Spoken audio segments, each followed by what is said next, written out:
Oke, balik lagi di Den Cagur TV. Di video ini akhirnya gue bisa ketemu sama dia nih. Gue semenjak punya channel, gue udah collab sama beberapa orang. Padahal ini orang paling deket sama gue, punya sejarah yang banyak sekali dengan gue. Tetapi gue baru bisa collab sekarang setelah sama beberapa orang. Wendy Cagur.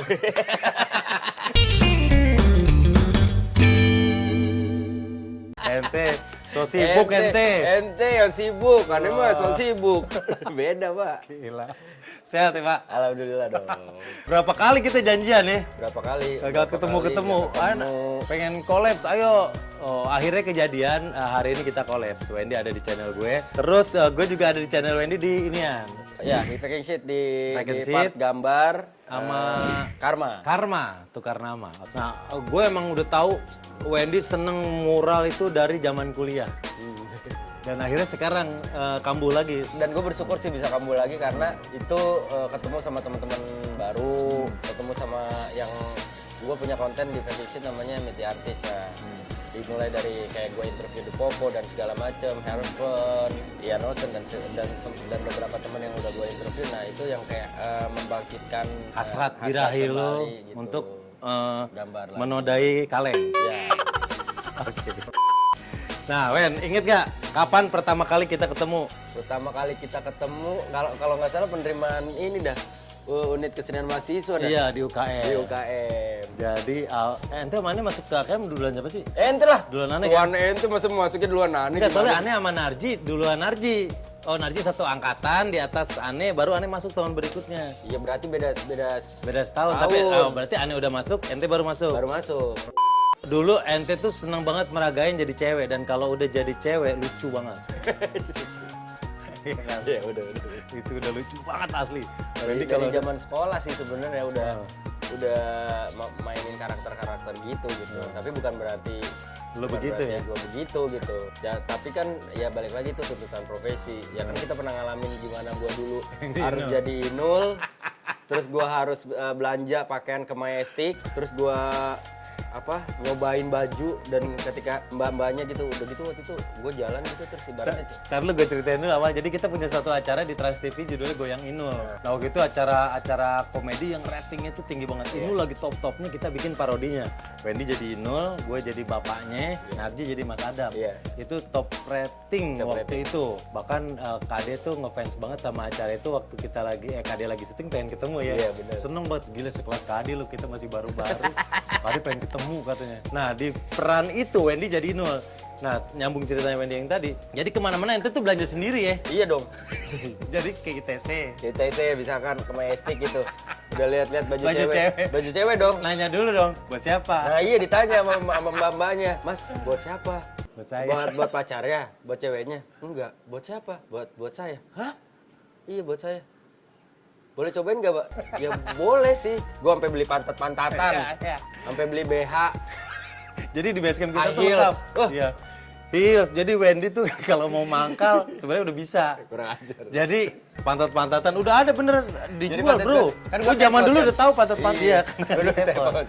Jadi kalau mau syuting dia udah pakai udah ngerti pantat-pantatan dipakai, baru pakai rok, minta pakai BH dulu, baru pakai sumplannya ya. Iya, kaos kaki.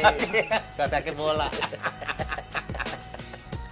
Nah, itu berlangsung beberapa tahun dan acaranya top banget saat itu. Sampai ke off air. Wah, dampaknya bener, setuju gue. Dampaknya ke off air. Jadi kalau kita off air, nih panitia tuh minta, Iya. Mas Wendy-nya jadi Inul ya. Jadi cewek ya. Jadi cewek ya.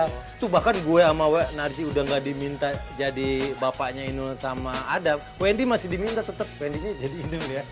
Mas Denny sama Mas Narji bebas. Ente tahu apa nggak nih? Dulu ada satu masa memalukan part Ane menjadi memerankan seorang wanita itu ada. Kapan? Ente nggak tahu berarti. Yang mana? Yang Ane offer sendiri. Ini Ane baru cerita nih. Ane offer sendiri dihubungin set katanya ulang tahun gitu, acaranya ulang tahun. Oh, ente tawaran off Iya, sendiri, off-air. tapi ente jabat cewek. jadi Iya, cewek, oke. dandan cewek tuh, wah udah pakai wig segala macam, baju kulit kalau nggak salah terusan apa gimana gitu, udah seksi deh. Ceritanya udah seksi. Tapi gitu. ente setengah hati dong, nggak ada Ane, nggak ada Narji nih yang mancing siapa? Nah, itu, dan Ane nggak tahu nih apa. Acaranya? Begitu nyampe, acaranya katanya itu kayak di tempat makan atau di hotel atau apa gitu. Emang ditemenin sama Bang Andi almarhum manajer sama asisten gitu. Begitu nyampe situ, gue pikir gue nge-MC. Ternyata bukan. Ngapain? Jadi udah ada segerombolan orang, ada satu cowok ulang tahun, terus gue disuruh ngapain? Suruh joget-joget depan dia gini. Astagfirullahaladzim, itu harga diri gue. Itu malu banget, Bib, sumpah. Gue jadi kayak... Lo ngerasa sebagai wanita bayaran, ya? Maksudnya ajrit, gue... Lo ngebayangin gak keluarga lo kasih makan pakai uang itu? Jadi itu gue sedih banget waktu itu. Tetap lo jalanin profesional lo, walaupun batinmu menangis. Iya, nangis lah Pak, gila kali. Mending ketahuan suruh ngapain, ngibur anak TK, ngibur anak ulang tahun gitu. Gue pikir nge-MC gitu, atau ini nggak taunya suruh kayak bachelor party lah. Iya. Ya kan, biasa kan bachelor party diundang lah gitu. Ya gue disuruh gitu, suruh godain yang ulang tahun, dan gue suruh joget-joget depannya. Dia seksi. Iya. Terus gue inget banget tuh waktu zaman jadi cewek yang lo bilang kalau tiap lo ke salon. Oh iya benar. Nih karena saking suksesnya Wendy meranin Indo saat itu, dampaknya ke offer kita luar biasa, acara itu juga top rating. Jadi kalau gue kemana-mana orang nanyanya Wendy, gue ke salon nih. Wendy kurang ajar. Pas orang salon tuh sambil ngerimbatin gue nanya, Mas itu Wendy bener gitu? Emang gitu. Gue ke siapapun yang nanya, jayanya gue gitu. Gue bilang gitu, Wendy tuh emang gitu. Oh gitu, iya. Kirain acting. Enggak, emang kesehariannya tuh gitu. Wah, iya loh. Terus ente ngalamin itu? Ada yang nanya ke ente? Ya iyalah pastilah. Nanya gimana? Banyak lah. Terus maksudnya kadang-kadang kalau gue mau deketin cewek pun, kalau udah tahu gue perannya begitu tuh, mereka pasti kayak mundur atau enggak kayak ragu gitu. Ah, beneran nih cowok gitu. Cuma ya mau gimana ya? Emang resiko pekerjaan juga gitu. Iya. Dan pada saat itu sih jujur gue menikmati dan Iya dan itu kan dia menikmati. enggak lah. Terus sempet ada anggapan juga orang-orang itu Wendy beneran. Itu beneran gak sih? Enggak. Akhirnya kan lu kawin. Iya. Kawin baru terbantahkan lah prasangka-prasangka itu. Ya enggak pas kawin juga sebelum-sebelumnya kan begitu udah. Tapi bisa aja lu kamuflase dengan perkawinan lu agar menutup itu.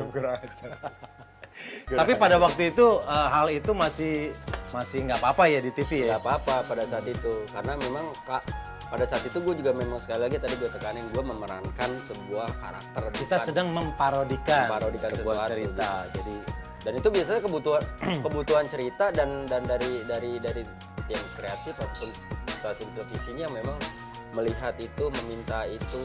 ya, jadi memang pada saat itu semuanya juga nggak cuma Wendy masih ada sampai akhirnya terjadi perubahan banyak sampai sekarang udah nggak bisa lagi ya. Nggak bisa. Satu hal yang nggak bisa gue lepasin dari Wendy Cagur adalah orang yang fobia tinggi. Sejak kapan ente? Ente inget nggak aneh pernah nggak negor aneh gara-gara aneh giniin lift? Gue pernah. Jadi gue tahu dia fobia tinggi. Jadi gue lagi naik lift sama dia gue gini nih. Puh! Wah, liftnya kan gue plung. Nggak ditegor gue 2 hari. Nih gue kasih tahu nih aibnya Wendy ya. Jadi dia kalau kita mau off air, nih off air besok. Dari besok pagi kita berangkat pesawat jam 6. Dari hari ini sampai pagi dia nggak tidur. Dia sengaja begadang dengan satu tujuan. Pas mau naik pesawat, hantem antimo 2. Tidur. Biar ngantuk. Padahal nggak. Tujuannya Nggak ngaruh. Nggak bisa tidur, nggak bisa. Aduh, aneh nggak tidur, biar ntar tidur di pesawat. Minum antimo biar ngantuk. Kagak tidur juga. Nggak tidur juga. Pertama kali naik pesawat, gue inget banget offer ke Semarang. Itu gue sengaja nggak tidur. Terus begitu masuk Garda Brata ya, yang lorong gitu kan. Iya. Itu udah yang ada di bayang gue. Waduh, on the way mati nih. mati nih gue. Mati nih. Masuk ke dalam pesawat. Terus posisi duduknya gue, Narji depan, Denny belakang. Tuh gue inget banget tuh. Bukan begini nih. Set. Dah. Gue lihat kanan kiri. Mereka berdua nih ngeliatin bentar. Denny ngeliat ke depan, Narji ngeliat ke belakang. Oh aman gitu. Gue ngambil kantong muntah. Kanan kiri santai gitu, gue robek pelan-pelan. Udah gue taruh. Tuh, udah baca semua, tunggu baca ayat kursi lah segala macam. Yang apa lah ya. Ayo udah, yang ada hafal. Set, Ani sempat mau turun itu, Bib. Kenapa? Kan udah di atas pesawat. Belum, iya udah di atas pesawat. Tapi belum take off. Belum take off, gue sempat gini. Turun aja. Ada gue turun, gue nggak mau, udah deh nggak apa-apa, gue nggak jadi artis nggak apa-apa deh, gue nggak mau mati, beneran itu. Jadi begitu pas lagi mau dapat gini, Udah baca-baca segala macam, baru mau nyopot gini, pesawat mundur, deng. Nggak jadi. Allahu Akbar, gue pasang lagi, udah baca. Allahu Akbar, segala macam, take off lah. Begitu take off, gue buka mata, set, gue liat, wih, gue terbang nih. Waduh, sampai akhirnya landing. Pas landing di Semarang, gue inget banget tuh kalimat pertama yang keluar apa? Alhamdulillah ya Allah bisa naik haji, itu doang tuh. Pas landing akhirnya landing. buat pertama kali naik pesawat. Buat pertama kali naik pesawat, itu kalimat yang aneh keluarin. Alhamdulillah ya Allah bisa naik haji, karena pemikirannya kan, gue naik haji gimana ini? Orang gue takut naik pesawat. Dulu gue berani, Bib. Dulu gue berani. Enggak, kok ente bisa separah itu? Kenapa? Ada fobia, ada pengalaman. Ini ceritanya nih, kakek nyokap orang Betawi. Ya otomatis kakek orang Betawi dong. Namanya orang Betawi itu biasanya tanahnya gede. Iya. Iya dong, tanahnya gede. Juragan tanah. Ya, banyak pohon segala macam. Iya. Nah, waktu zaman aneh kecil, semua pohon aneh naikin. Kakek punya engkong ibaratnya tuh. Kong muhat. Kong muhat. Oke. Punya pohon duren, punya pohon rambutan. Terus macam-macam pohon ada aneh naikin. Metik rambutan sendiri. Itu ente berani? Nah itu berani. Terus naik genteng, aneh berani. Naik pohon pepaya yang ujungnya lancip aja Iya, itu yang pernah lurus begini. gini, iya. Aneh berani. Naik Itu pohon kelapa bandel, aneh iya. berani gitu. Nah, Kenapa itu bisa hilang? seingat aneh itu pas SMP. SMP kelas 2 atau kelas 3 itu gue main. Nah, aneh main ke tempat teman, ke rumahnya. Aneh naik pohon jambu air. Naiknya nyantai. Udah kayak monyet lah ibarat. Nyampe ke atas. Udah petik. Turunnya sejam, Bib. Aneh nggak turun. Padahal pijakannya ada. Ada pijakannya. Kenapa? Ente kan Ya, selama nggak udah sering tahu. naik tuh. Oh. Pada saat itu detik itu. Tiba-tiba aneh ketakutan. Yang ada di bayangan aneh injek itu patah jatuh. Akhirnya 1 jam di atas pakai tangga itu aneh udah menangis apa nangis tuh. Turun pakai tangga. Bener-bener yang ketakutan. mulai fobia saat itu. Kayaknya mulainya dari situ. Karena kalau misalkan dari kecil nggak mungkin aneh naik. Ente tahu, iya, ente tahu ente pernah naik Aneh pohon. pernah naik pohon, aneh benerin genteng segala macem. Iya, benar. Sekarang lewat jembatan penyeberangan aja, buset. Asisten aneh aja pernah aneh keplak pala ya, ketebet naik lift. Liftnya ini apa ya? Kaca. Heeh. Dia lompat begini, aneh keplak palanya, refleks. Wah, gila itu sih. Nih ya, kita pernah manggung di Marina Bay di Singapura ya. Iya itu kan. Nah, manggung di situ lantai berapa ya? 25 ya? 26. Lantai 26. Nih, saking tingginya lantai 2 dia dari keluar lift sampai kamar ngerangkak. Iya. Diketawa kameramen. Cemen banget bangsat. Bukan cemen anjing. Nih, keluar lift ngerangkak gara-gara lo tau sendiri kan Marina Bay pas keluar lift kan kalau kita ngelihat ke kiri arah kamar kita itu kaca. Iya tahu. Ente pakai buka kaca kan. Udah aneh takut pakai buka kaca, Nih. udah disuruh ngeliat. Nih, dia jadi ngerangkak sampai kamar, udah nyampe kamar, pintu jendela semua gue buka biar lebih parah dalam kamar kan. Anginnya kenceng gitu. Wah, gila. Nggak, sebenarnya yang bikin aneh takut pertama kali apa? Begitu kita landing, naik bus, pas mau nyampe hotel aneh nanya, acaranya di mana? Di situ. Maksudnya di hotel MBS kan. Begitu masuk parkiran, aneh nanya ke kayak panitianya, acaranya nanti di mana? Aneh udah sugesti tuh. Jangan acaranya di atas nih off-air kita nih. Aneh nanya ke panitia, apa siapa gitu? Mohon maaf, acaranya di mana? Ya di atas lah, yang di kolam renangnya tuh yang kayak bentukan perahu. Iya. Itu aneh udah mau bilang ke ente sama yang lain. Aneh nggak jadi, nggak apa-apa Terserah deh. deh. Terserah. Udah Lu mau su gue, lu mau gua harus bayar ganti rugi nggak apa-apa deh. Udah, lu aja yang jalan. Lu aja yang jalan gitu. Terus akhirnya udah, aneh minta pindah kamar. Akhirnya dapat lantai 6. Oh diturunin, iya gue lantai ingat. 6. Ribet banget ini ngurus pindah kamar Lantai panitia. 6. Tapi kamarnya belum ready. Dapat tuh. Orang ente sampai bilang kalaupun nggak ada gua bayar. Iya. Akhirnya udah dapat lantai 6, tapi mau nggak mau harus ke kamar mereka nih. Akhirnya udah gua naik lah ke lantai 26. Beng, begitu sampai atas bener gua ngerangkak sampai kamar. Terus gua turun, dapat kamar lantai 6. Abis itu sebelah MBS persis ada mall. Mainlah ke situ, makan. Set, pas lagi jalan kebetulan ada kayak auditorium kan. Gua lihat kok acara yang gua nge-MC-in di atas. Gue tanya lagi, ternyata acaranya di situ kan Pak. Nah udah mulai agak tenang tuh Pak. Tadinya gue udah mau, udah selesai Gue nggak ikut. gak ikutan. Padahal di Thailand juga kita lantai paling atas kan. Iya. Tapi kan nggak setinggi itu. Nah sekarang katanya bini ente ikut-ikutan takut juga. Iya. Berarti menular dong. Menular. Bahkan katanya anak ente ikutan takut juga. Audi kayaknya awal-awal yang anak gue yang cewek yang pertama dulu saking takutnya dia. Taruh bini ente dulu deh. Ente tanya bini ente takut juga. Awalnya sih enggak bini ente. Awalnya Kakak kayu. berani. Kan dia kelotokan. Bawa Lotokan motor.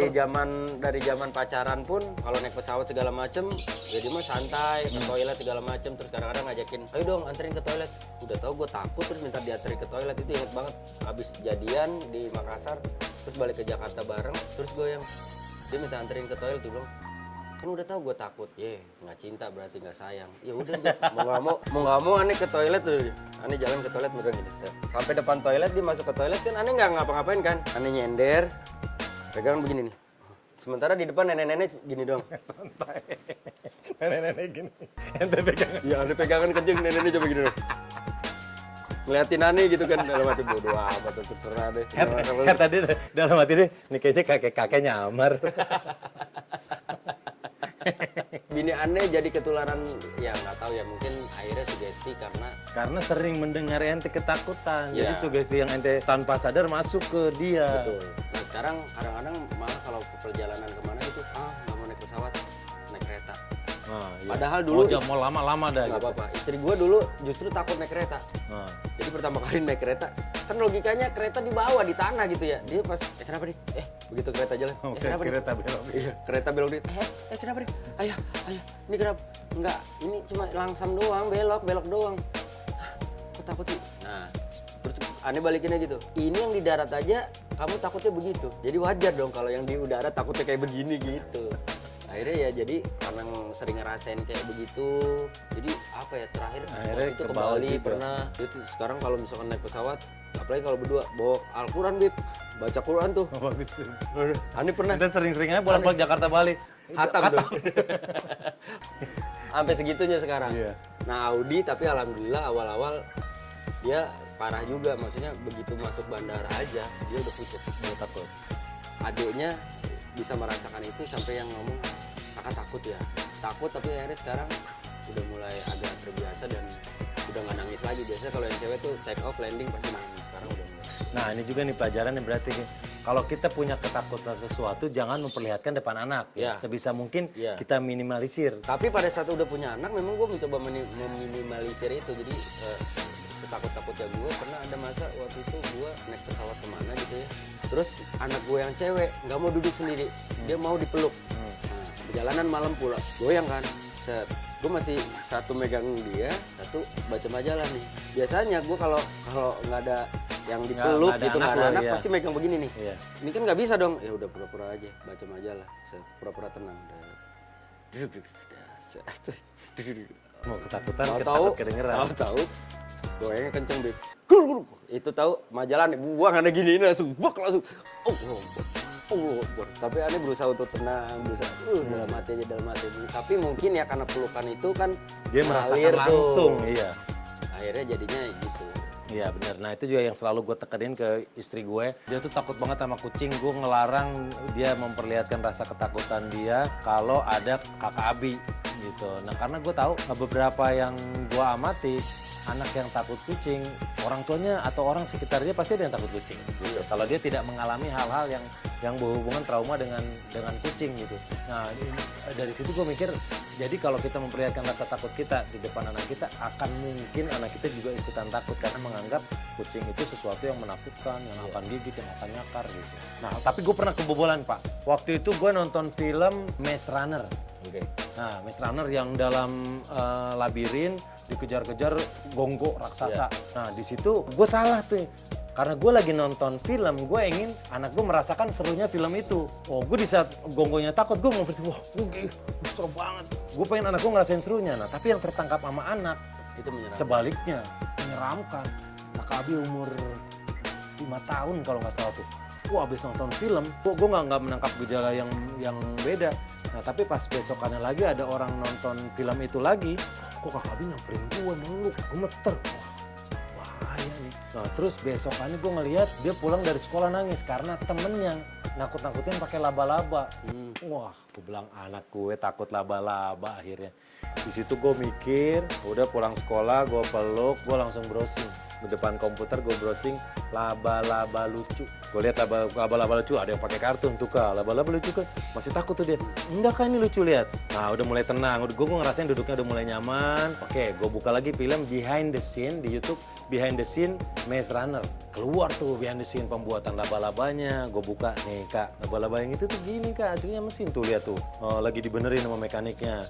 Tuh lihat tuh, gue lihat behind the scene proses syutingnya Kak. Ini Kakak inget ya waktu wah dia udah mulai nyaman tuh. Ya bohongan kan, dia coba Kakak pegang layarnya.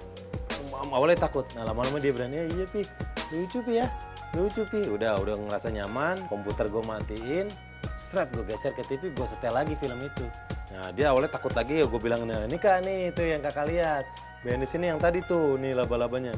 Sedikit-sedikit gue maju sampai ada pada nama TV, gue nunggu momen yang paling serem di saat laba-labanya nyerang. Nah Kak Abi udah tenang, coba sekarang pegang. Nah, ya nggak takut kan, dia udah berani megang TV di saat laba-labanya dia, gue ngeliat badannya udah rileks, sembuh. Gue lakukan itu Pak, untuk menyembuhkan fobia anak gue yang saat itu mungkin belum terlalu parah, gue langsung kasih penawarnya. Paling serem yang pernah gue denger dari sekian banyak cerita, waktu bini ente bilang melihat dari atas gini ada cewek tidur telentang gini Di kolam renang. kolam renang anjir. Cowok di dasar di tengah. Idih, gue bilang kalau gue mau pindah itu gue.